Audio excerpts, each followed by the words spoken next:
नमः संस्कृताय। आज हम प्रजानुरंजको नृपः यानी प्रजा से अनुरंजन करने वाले राजा या प्रजा से प्रेम करने वाले राजा प्रजानुरंजको नामक नृपः नामक तृतीय पाठ कक्षा 12 भास्वती संस्कृत का अध्ययन करेंगे। इसमें केवल प्रश्नोत्तरी होगी ताकि जो सभी छात्र हैं वो उसके रिवीजन कर सके। क्या कर सके? रिवीजन कर सके। इसमें सबसे पहले एक पदेन जो प्रश्न है उनके उत्तर पर चर्चा करेंगे। पहला प्रश्न है केसाम अन्वयः। क्या लिखा है? केसाम अन्वयः।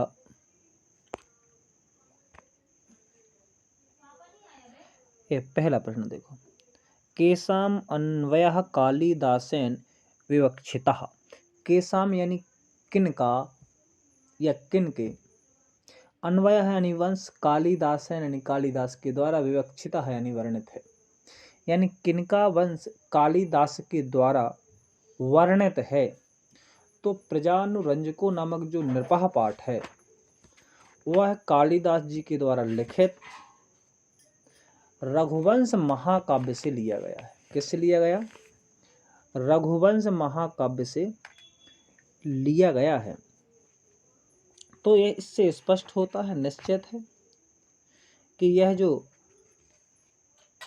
वंश के बारे में चर्चा हो रही है कि यह केसाम अन्वयः कालिदासेन विवक्षितः यानी किसके वंश का वर्णन कालिदास के द्वारा किया गया है।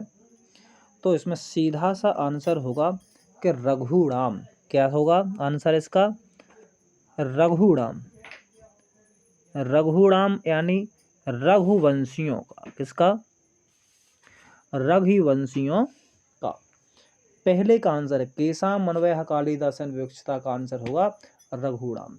एक पद यानी एक शब्द में उत्तर।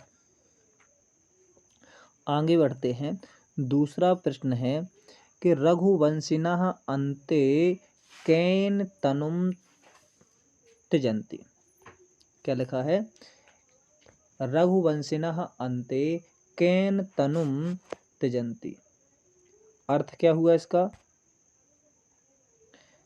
अर्थ है, प्रश्न के पहले दो देखो। रघुवंशना अन्ते केन तनुम त्यजन्ति यानी रघुवंशी। अंते यानी अंत में, कैन यानी किसके द्वारा, और तनुम यानी शरीर को या तन को, और त्यजन्ति यानी त्यागते हैं। यानी रघुवंशी अंत समय में किसके द्वारा शरीर को त्याग देते हैं। तो सभी ने इसको अच्छी तरह से पढ़ा है कि रघुवंशी जो थे अंत समय में अपने शरीर को योग के द्वारा, किसके द्वारा? योग के द्वारा। योग यानी योगेन। किसके द्वारा? योगेन लिखेंगे। ठीक है, योग का तृतीय विभक्ति रूप लगाएंगे योगेन। तो ध्यान रखना कि रघुवंशी अंत में योग के द्वारा अपने शरीर को त्याग देते हैं। आगे बढ़ते हैं। तीसरा प्रश्न है कि महीचिताम आद्यः कः आसीत्। महीचिताम आद्यः कः आसीत् यानी राजाओं में प्रथम कौन था। तो राजाओं में प्रथम कौन था? सभी को पता है कि जो मनु थे। कौन थे? मनु। तो सबसे पहले राजा मनु हुए। कौन हुए? और कौन से मनु हुए, इस बात को ध्यान रखना है। कौन से मनु थे वो? वैवस्वत नाम मनु। कौन से? वैवस्वत। ठीक है, कौन से थे? वैवस्वत मनु। इस बात को ध्यान रखना। इसका आंसर का नाम है महीचिताम आद्यः कः आसीत् यानी राजाओं में प्रथम कौन था। तो राजाओं में जो प्रथम थे वह कौन थे? वैवस्वत नामक मनु थे। कौन थे? वैवस्वत नामक मनु थे। इस बात का ध्यान रखना है। चलो आगे चलते हैं। कौन सा क्वेश्चन है? कासाम पितरः केवलम जन्म हेतुः। कासम यानी किनके पिता केवल जन्म के हेतु थे। किनके पिता केवल जन्म देने के हेतु थे या जन्म देने के कारण थे। तो पढ़ा है तुमने कि प्रजा नाम जन्म हेतुः। ठीक है। 9वें श्लोक में दिया है कि प्रजा नाम विनय धानात्। इस श्लोक को अच्छी तरह से देख लेना। और इसी में लास्ट में कहा था कि सा पिता पितरस्तासम केवलम जन्म हेतुः, यानी उनके पिता केवल जन्म के हेतु। तो किसके? प्रजा नाम। किसके? प्रजा नाम। तो कासाम पितरः केवलम जन्म हेतुः, तो हम इसका आंसर लिखेंगे प्रजा नाम। किसके? यानी जो प्रजा है उनके जो पिता हैं वो केवल जन्म देने का कारण थे। क्या थे? केवल जन्म देने का कारण। ठीक है। तो प्रजा नाम एक शब्द में आंसर लिखेंगे केवल प्रजा नाम। आगे देखते हैं। आगे क्वेश्चन दिया है कि कः प्रियः अपि त्यज्यः। कः प्रियः अपि त्यज्यः, यानी कैसे प्रिय। कः प्रियः अपि त्याज्यः, यानी कौन प्रिय भी त्यागने के योग्य है। कौन प्रिय भी त्यागने के योग्य है। तो पता है भैया, यदि दुष्ट बेटा हो जाए तो उसको भी त्याग देना चाहिए, है ना। तो दुष्टा ध्यान रखना अच्छी तरह से। किसको त्याग देना चाहिए? यदि कोई अपना प्रिय है और वह कैसा है? दुष्ट है, तो वह त्यागने के योग्य है। तो कः प्रियः अपि त्याज्यः दुष्टः। कौन? दुष्टः। आगे देखते हैं। लिखा है आगे का क्वेश्चन देखो कि दिलीपः प्रजानां भूत्यर्थम कम अगृहीत। दिलीपः प्रजानां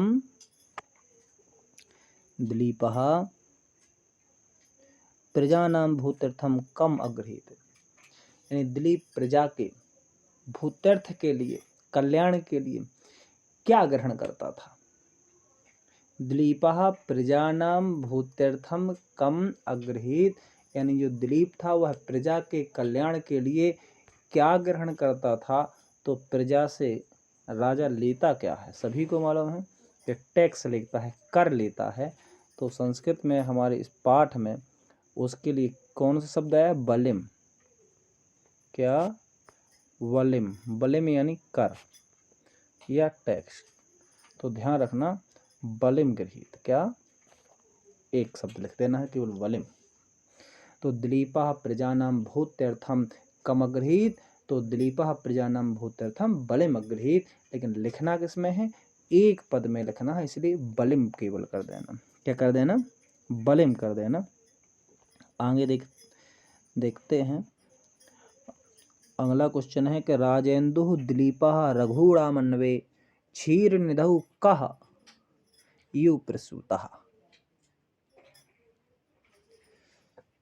क्वेश्चन देखो, इस क्वेश्चन को देखो कि राजेन्दुः दिलीपः रघुरामन्वे क्षीरनिधौ कः यु प्रसूतः, यानी राजाओं में श्रेष्ठ दिलीप रघुवंशियों में क्षीर सागर में किस समान उत्पन्न हुआ। राजाओं में श्रेष्ठ रघुवंशियों में क्षीर सागर में किसके समान उत्पन्न हुआ। तो पहला शब्द जो लिखा है वही राजेंदु। इंदु यानी चंद्रमा, सभी को पता है। तो इस प्रश्न को हमें कहीं नहीं ढूंढना, पहले ही शब्द में देख लो राजेंदु लिखा है, उससे इंदु भर निकाल लो, है ना। जिस प्रकार से समुद्र मंथन के समय क्षीर सागर से चंद्रमा निकला था, उसी प्रकार से कहा गया है कि जो रघुवंशियों का वंश है या कुल है, उस कुल में जो दिलीप हुए हैं वह चंद्रमा के समान है। किसके समान? चंद्रमा के समान। तो इसके लिए तुमको लिख देना है इंदु। क्या लिख देना है? इंदु। ठीक है, क्लियर है। इंदु इतना ध्यान रखना है, केवल एक पद लिखना है, यानी इंदु। आगे देखते हैं। मैं समझता हूँ कि आप सभी लोगों को एक पदेन उत्तर जो हैं समझ में आए होंगे। इनको फटाफट देख लेते हैं एक नज़र से। पहले का क्या है, केशा मनवयः कालिदासेन विवक्षितः, तो रघुणाम क्या था, रघुणाम। रघुवंश ने अंते केन तनुम त्यजंती, रघुवंश अंत में अपना जो शरीर है वह किसके द्वारा त्यागते हैं, तो युगेन युग के द्वारा। युगेन लिख देना। महीक्षितम आद्य कह आसीत, यानी राजाओं में प्रथम कौन था, तो वैवस्वत नाम मनु आसीत। कासाम पितरः केवलम जन्म हेतु, किनके पिता केवल जन्म के हेतु थे, तो प्रजा नाम, किसके, प्रजन। कह प्रिय त्याज्य, कौन प्रिय भी त्यागने के योग्य है, तो दुष्टः, क्या लिखोगे, दुष्टः लिखोगे इंगा नंबर में। फिर लिखा दिलीपः प्रजा नाम भूत्यर्थम कम अग्रित, दिलीप प्रजा के कल्याण के लिए क्या लेता था, तो सभी पता है कि क्या लेते थे, कर लेते थे। कर मतलब बलिम, संस्कृत में कौन सा यूज करना है इसमें, इस पाठ के आधार पर, बलिम। तो दिलीपः प्रजनम भूत्यर्थम कम अग्रहीत, तो बलिम अग्रहीत। राजेंदु दिलीपः रघुणमन्वय क्षीर नदहु कह यु प्रसूतः, राजाओं में श्रेष्ठ, रघुवंशियों में क्षीर सागर में किसके समान उत्पन्न हुआ, तो जो दिलीप था वह किसके समान उत्पन्न हुआ था, इंदु के समान, चंद्रमा के समान। ठीक है, आगे बढ़ते हैं प्रश्न क्रमांक 2 पर। कहाँ जाते हैं, प्रश्न क्रमांक 2 पर लिखा है पूर्ण वाक्यन उत्तरत। पहला प्रश्न देखना है, इसको हटा दें पहले। पहला प्रश्न लिखा है कि महाकवि कालिदासेन वैवस्वतो मनु महीक्षिताम कीदृशः निगदितः, क्या लिखा है, महाकवि कालिदासेन वैवस्वतो मनु महीक्षिताम कीदृशः निगदितः, यानी महाकवि कालिदास ने वैवस्वत मनु राजाओं में कैसा कहा है। महाकवि कालिदास ने वैवस्वत नामक जो मनु है उसको राजाओं में कैसा कहा है। पहला प्रश्न है, महाकवि कालिदास ने वैवस्वत नामक जो मनु है उनको राजाओं में कैसा कहा। कैसा, किसमें, राजाओं में। तो कुछ नहीं, यदि हम एक शब्द को और कर लें, किसको, एक शब्द, कि इस पूरे प्रश्न में प्रश्नवाचक शब्द कौन है, तो पहले उसको अंडरलाइन करें। क्या करें, पहले हम उस शब्द को अंडरलाइन करें। तो यहाँ देखो एक शब्द लिखा है कीदृशः, ठीक है, क्या लिखा है, कीदृशः। तो एक कीदृशः जो हमने गोल घेरे के अंदर रखा है, इस शब्द को पहले हटा दो। क्या कर दो, इस शब्द को हटा दो। इस शब्द को और दूसरे तरीके से हटा सकते हैं, ऐसे भी हटा दो।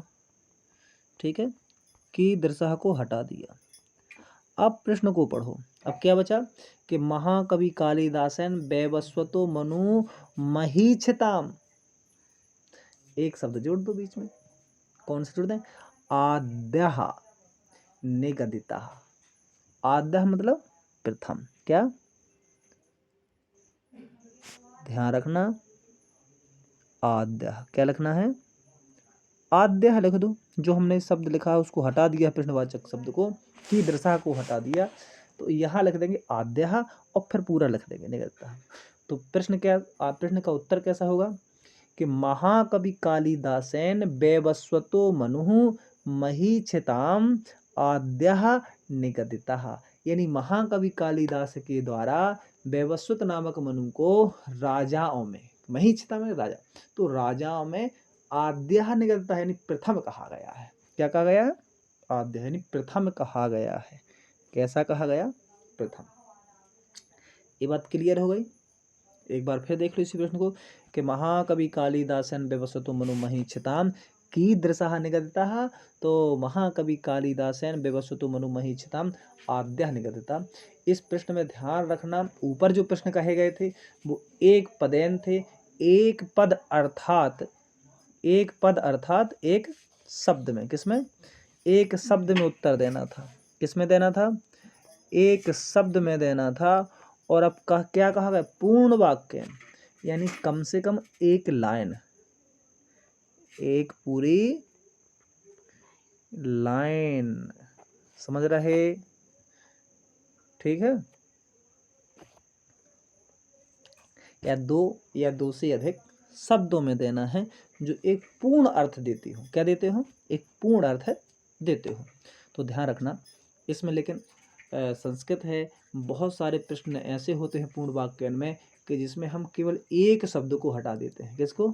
एक शब्द को हटा देते हैं और उसके स्थान पर दूसरा कोई नया शब्द। और शब्द कैसा होता है जिसको हटाते हैं? वो होता है प्रश्नवाचक शब्द होता है। ठीक है, प्रश्नवाचक जैसे कोई अव्यय हो जाएगा, कुछ किम के रूप हो जाएंगे। इस प्रकार से जो प्रश्नवाचक शब्द होते हैं इनको हटा करके और हम एक नया शब्द ला के जोड़ देते हैं और हमारा पूर्ण एक उत्तर बन जाता है। ठीक है, जैसे पहले ही प्रश्न में क्या किया, इसी को एक बार और देख लो कि महाकवि कालिदासेन व्यवसतो मनु महीक्षितम कीदृशः निगदितः। तो अपन ने क्या किया? कीदृशः को हटा दिया। किसको हटा दिया? कीदृशः को हटा दिया और एक शब्द कौन सा जोड़ दिया? एक शब्द जोड़ा। कौन सा जोड़ा है अपन ने? एक शब्द आद्यः जोड़ दिया। क्या जोड़ दिया? आद्यः जोड़ दिया। क्या जोड़ दिया? आद्यः जोड़ दिया। और आद्यः को जोड़ने से शब्द क्या बना? पूरा वाक्य क्या बन गया अपना कि महाकवि कालिदासेन, इसमें कि महाकवि कालिदासेन व्यवसतो मनु महीक्षिताम आद्यः निगदितः। क्या? आद्यः निगदितः, ऐसा एक शब्द बन गया। ठीक है, और एक पूरा वाक्य बना। और जो हमारे इस प्रश्न क्रमांक 2 का, किसका? प्रश्न क्रमांक 2 का एक पूर्ण उत्तर हो गया। ठीक है, महाकवि का व्यवसतो मनु महीक्षिताम आद्यः निगदितः। चलो आगे देखते हैं। अब देखते हैं अपन प्रश्न क्रमांक खा को। किसको देखते हैं? प्रश्न क्रमांक खा को देखते हैं।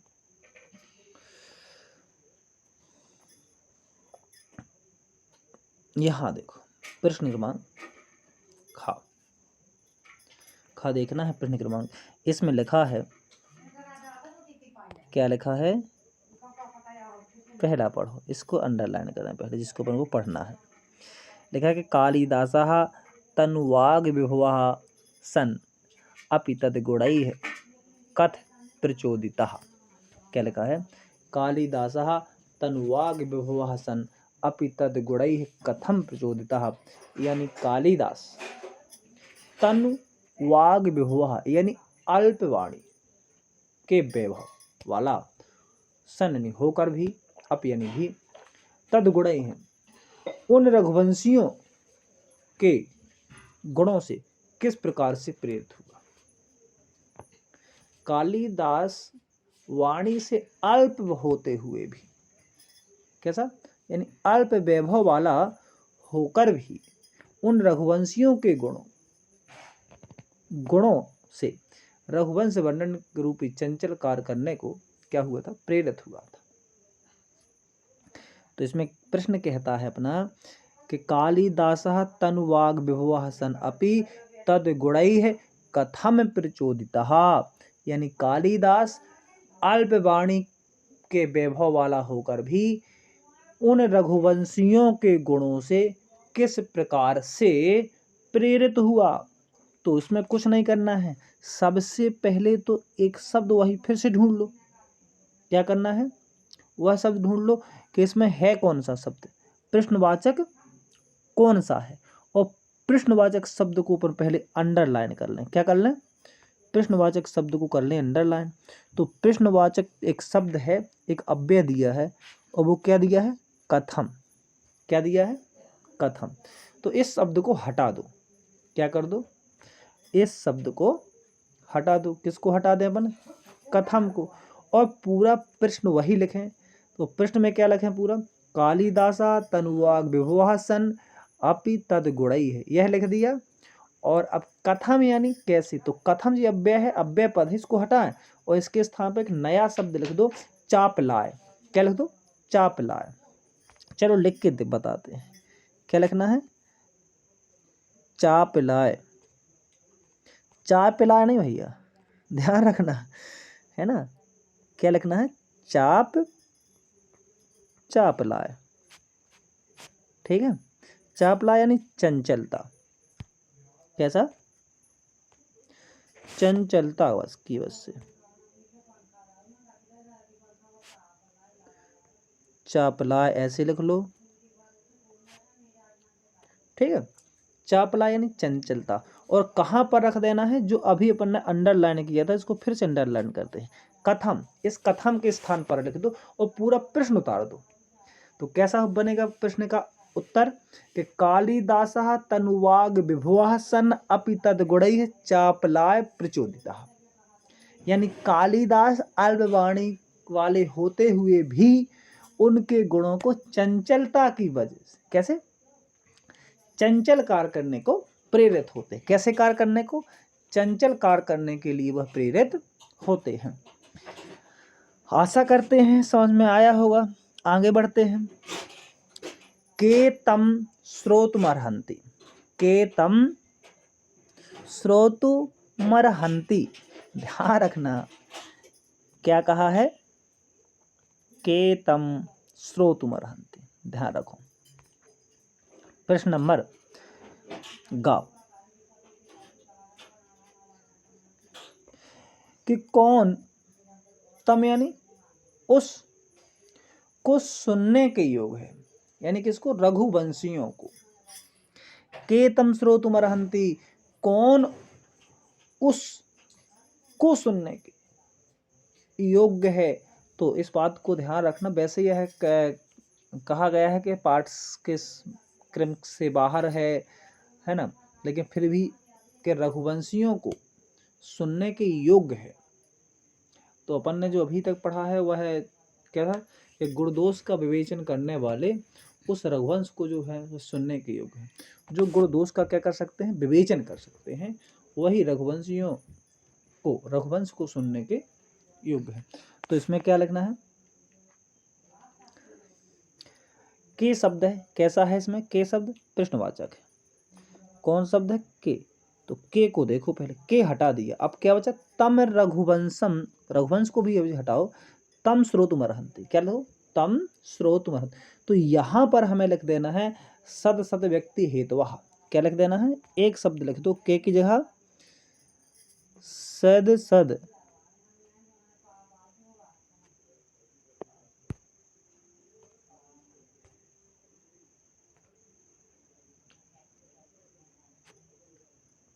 सद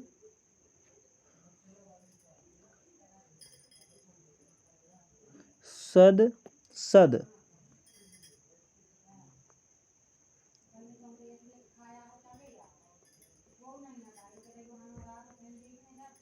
सद सद व्यक्ति हेतुवः, क्या लिख देना है, सद सद व्यक्ति हेतुवः।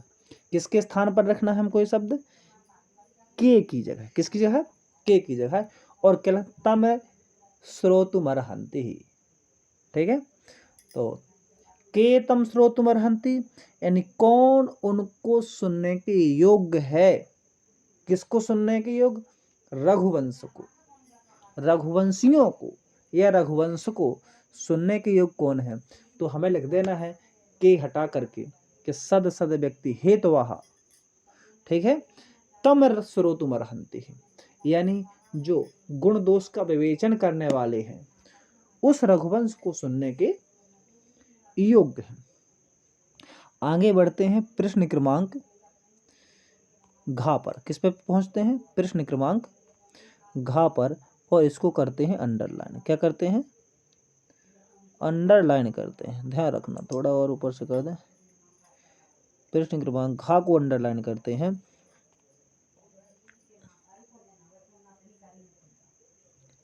इसमें लिखा है कि दिलीपस्य कार्याणाम आरंभः कीदृशः आसीत्, दिलीपस्य कार्याणाम आरंभः कीदृशः आसीत्, यानी दिलीप के कार्यों का आरंभ कैसा था। दिलीपस्य कार्याणाम आरंभः कीदृशः आसीत्, दिलीप के जो कार्य हैं उन कार्यों का आरंभ कैसा था। तो फिर इसमें एक प्रश्नवाचक शब्द हूँ। सबसे सरल वाक्य यही है संस्कृत में कि हमें किसी भी प्रश्न का यदि पूर्ण वाक्य उत्तर देना है तो 90% प्रश्न ऐसे हैं कि जिनमें हम केवल प्रश्नवाचक शब्द को ढूंढ करके, क्या करके, प्रश्नवाचक शब्द को ढूंढ करके और उसको पहले हटा दें, क्या कर दें, हटा दें। तो जो कीदृशः वृत्त के अंदर दिखाई दे रहा है, जिसको अंडरलाइन किया है, कीदृशः को, इस शब्द को हटाओ, क्या करो, इस शब्द को हटा दो। तो प्रश्न कितना बचा हमारा कि दिलीपस्य कारण आरंभ खाली स्थान आसीत, क्या आसीत। तो कीदृशः के स्थान पर अपन को केवल 2 शब्द जोड़ देना है। कितने शब्द? 2 शब्द। कौन कौन से? आगमयी सादृशः। कैसा? आगमयी सादृशः। अब कुछ नहीं करना। दिलीपस्य कार्याणाम आरंभः कीदृशः आसीत, तो लिख दो आगमयी सादृशः। किसके सादृश था? आगमयी यानी शास्त्रों के अनुरूप कार्य करने वाला या आचरण करने वाला। तो इसमें लिख दो कीदृशः के स्थान पर क्या? आगमयी है। क्या लिखो? आगमयी। आगमयी है सादृशः। कैसा? सादृशः।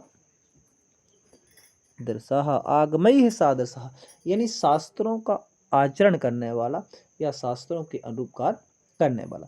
तो प्रश्न जो है इसका पूरा आंसर कैसे लिखोगे कि दिलीपस्य कार्याणाम आरंभः आगमयी सादृशः आसीत। ये दोनों शब्द कहाँ लिखेंगे? कीदृशः को हटा करके। ठीक है, आगमयी सादृशः आसीत। तो दिलीपस्य कार्याणाम आरंभः आगमयी सादृशः आसीत। क्लियर है? आगे चलते हैं। प्रश्न क्रमांक 2 का अंतिम प्रश्न है कि रवि ही रसम किमर्थम आदत्ते। रविम रसम किमर्थम आदत्ते। बस जो भी आगे देखा था बलिम गृहीत, उसी का एक उदाहरण है कि रवि ही रसम किमर्थम आदत्ते। यानी रवि यानी जो सूर्य है, ठीक है, रसम यानी जल, और किमर्थम यानी किस उद्देश्य से, और आदत्ते यानी ग्रहण करता है। क्या करता है? ग्रहण कर। जो रवि है यानी कौन? रवि तुम्हारा पड़ोसी रवि नहीं भैया। रवि कौन? सूर्यदेव। जो सूर्य है वह जल किस उद्देश्य से या किस लिए ग्रहण करते हैं? रवि जो है वह जल को किस उद्देश्य से ग्रहण करते हैं? सभी ने पढ़ा है। किमर्थम किस उद्देश्य से? तो सभी को पता है कि जो रवि है, रवि रसम सहस्र गुणम उत्सृष्टुम आदत्ते। क्या? रवि रसम किमर्थम आदत्ते। तो रवि रसम इसको हटा दो, किमर्थम क्या है? सभी ने पढ़ा है कि सूर्यदेव जो है वह जल को धीरे धीरे धीरे धीरे वाष्प के रूप में ले लेते हैं या नहीं? और जब वर्षा होती है तो 1000 गुणा देते हैं। कितना देते हैं? 1000 गुणा देते हैं। तो वैसे सूर्य 1000 गुणा देने के लिए और जल को ग्रहण करता है। क्या करता है? जल को ग्रहण करता है। तो सबसे पहले लिखो 1000 यानी सहस्त्र। कितना? सहस्त्र। चल इसको हटाओ, समझ में नहीं आता होगा। ऐसे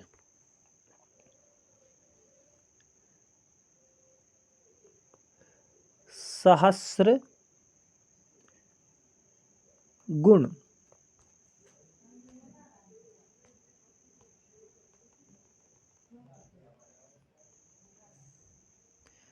कैसा? सहस्र गुण। सहस्र गुण, ठीक है। सहस्र गुणम, ऐसे लग दो, सहस्र गुणम उत्सृष्टुम। कैसा? उत्सृष्टुम यानी 1000 गुणा उत्सृष्ट करने के लिए या 1000 गुणा देने के लिए। तो हमने कहा किमर्थम जो शब्द लिखा, कौन सा लिखा? ए है किमर्थम शब्द। इस किमर्थम शब्द को क्या करना है? हटा देना है। इस किमर्थम को हटा दो। लो, इस किमर्थम को हटा दिया और यहाँ क्या लिख देंगे? सहस्र गुणम उत्सृष्टुम। तो रवि रसम सहस्र गुणम उत्सृष्टुम आदत्ते, यानी जो सूर्यदेव है वह जल को 1000 गुणा देने के लिए क्या करते हैं?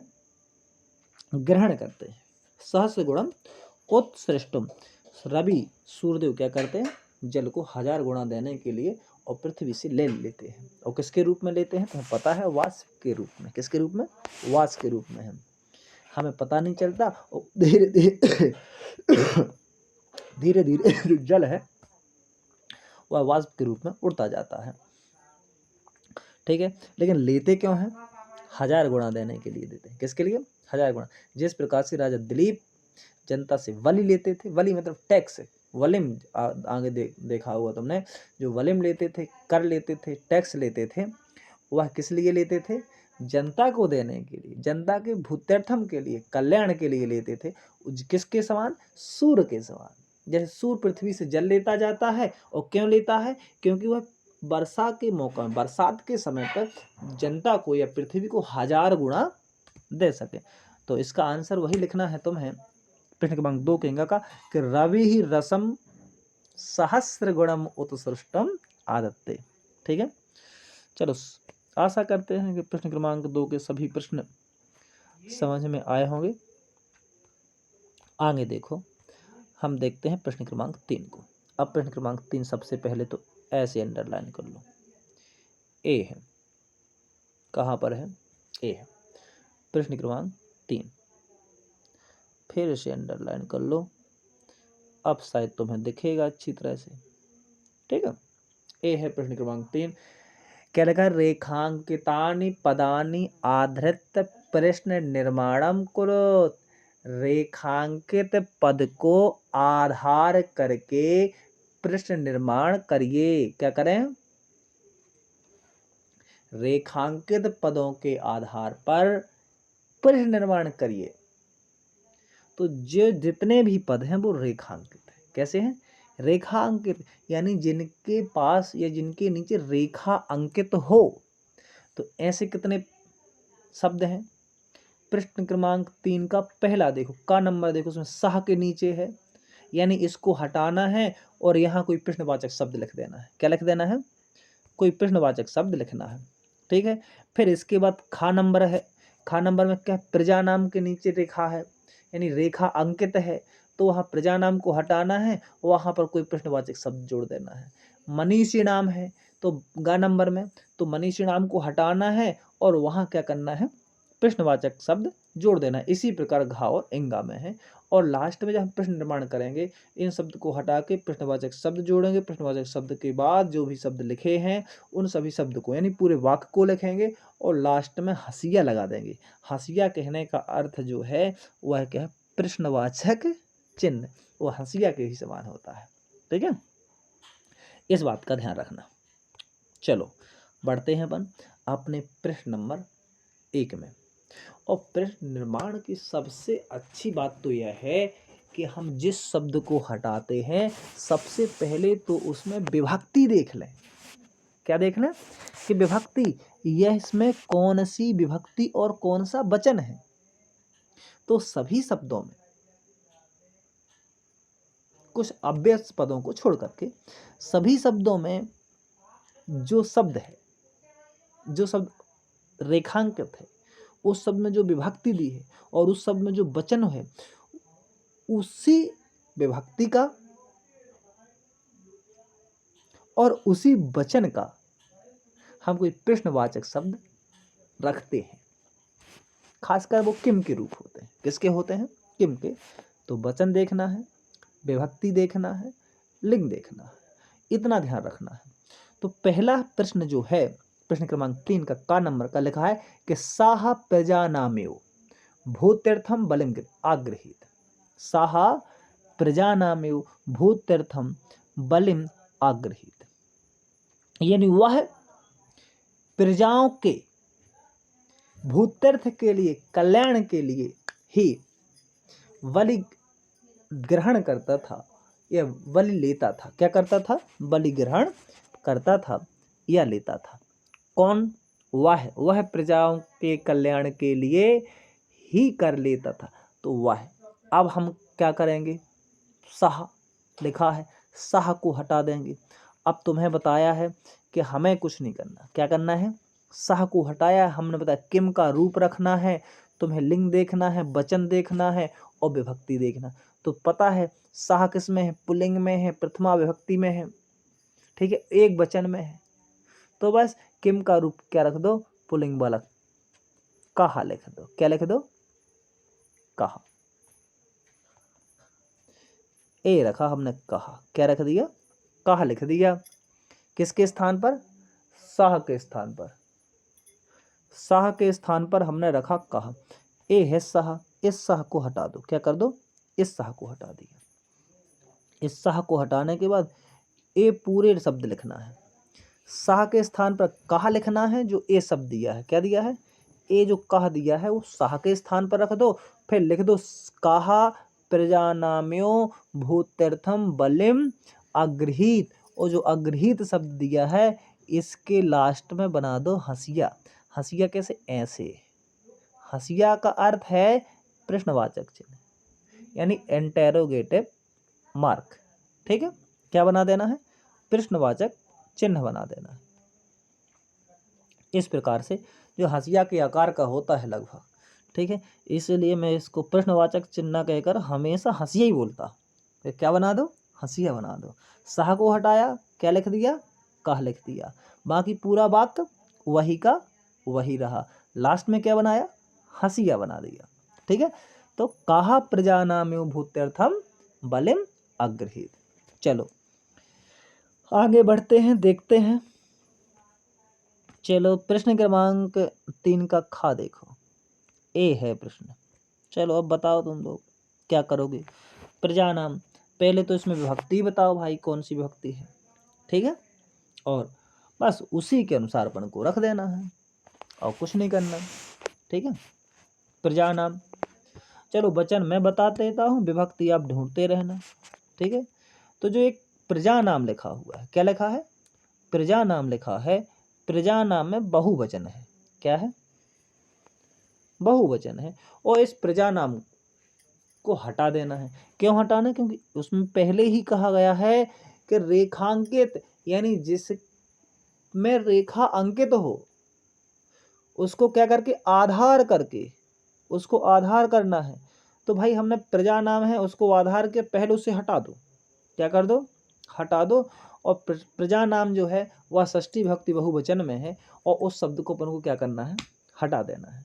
तो षष्ठी विभक्ति बहुवचन का अपन यहाँ पर एक शब्द रख देते हैं, ठीक है।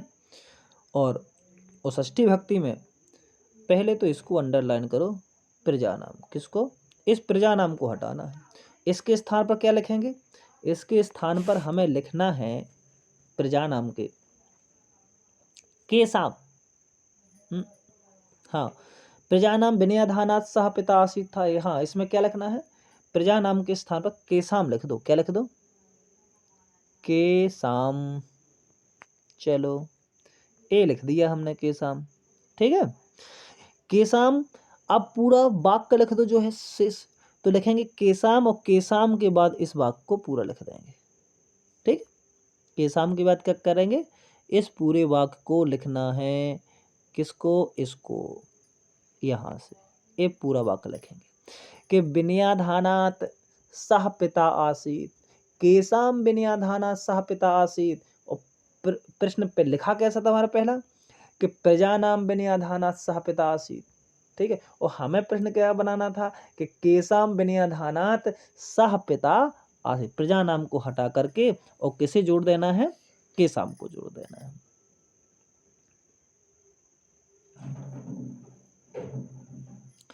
ठीक है, तो प्रश्न का अर्थ भी समझ लो कि प्रजाओं के, किसके, प्रजाओं को विनय की शिक्षा देने के कारण सा वह पिता थे।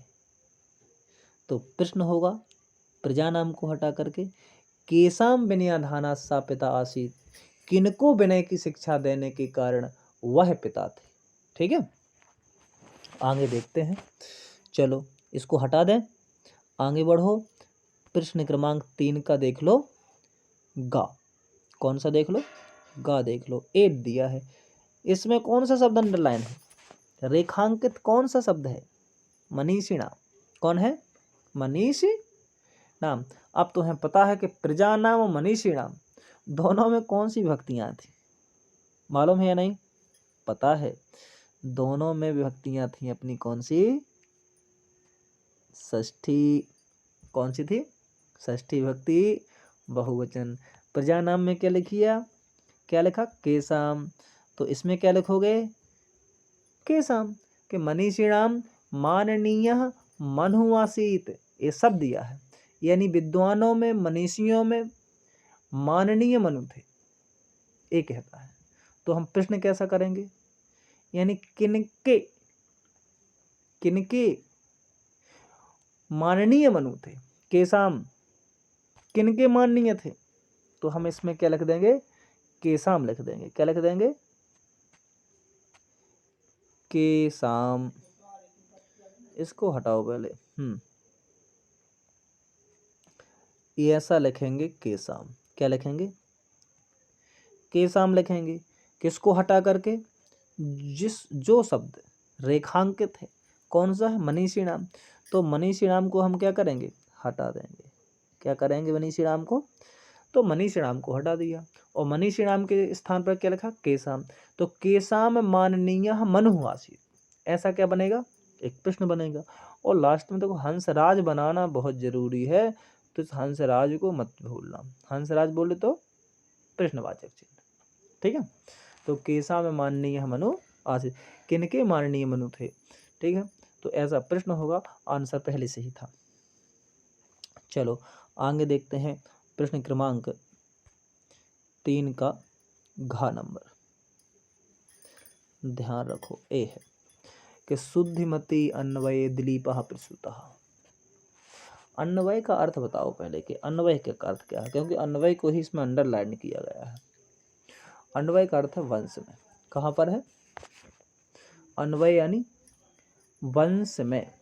और सभी को पता है कि अन्वय जो शब्द बना है वह कहाँ पर है? तो अन्वय शब्द बनेगा कहाँ पर? सप्तमी विभक्ति एक वचन पर। कहाँ बनेगा? सप्तमी विभक्ति एक वचन पर। और इसी अन्वय शब्द को यहाँ पर हटाना है। किसको हटाना है? क्यों हटाना है? क्योंकि कहा गया कि रेखांकित पद को ही आधार करना है। तो लो हमने इस अन्वय शब्द को हटा दिया। और इस अन्वय शब्द के स्थान पर लिखना क्या है तुम्हें? किम का कोई रूप देख लो। षष्ठी विभक्ति में क्या बनता है? तो सभी को पता है, पढ़े होंगे, क्योंकि 12th में हो, 12वीं में हो, है ना। तो 9th से तो पढ़े होंगे, इसके पहले नहीं पढ़े होंगे। तो क्या बनता है? कस्मिन। क्या बनता है? कस्मिन बनता है। तो कस्मिन हो गया और बाकी वही का वही लिख देना है। तो क्या लिखेंगे? शुद्धमती। शुद्धमती ही कस्मिन दिलीपः प्रसूता। क्या लिखेंगे? शुद्धमती कस्मिन दिलीपः प्रसूता। और लास्ट में अपना हंसिया कहीं भूलना भी नहीं, क्योंकि प्रश्न निर्माण कर रहे हैं, है ना।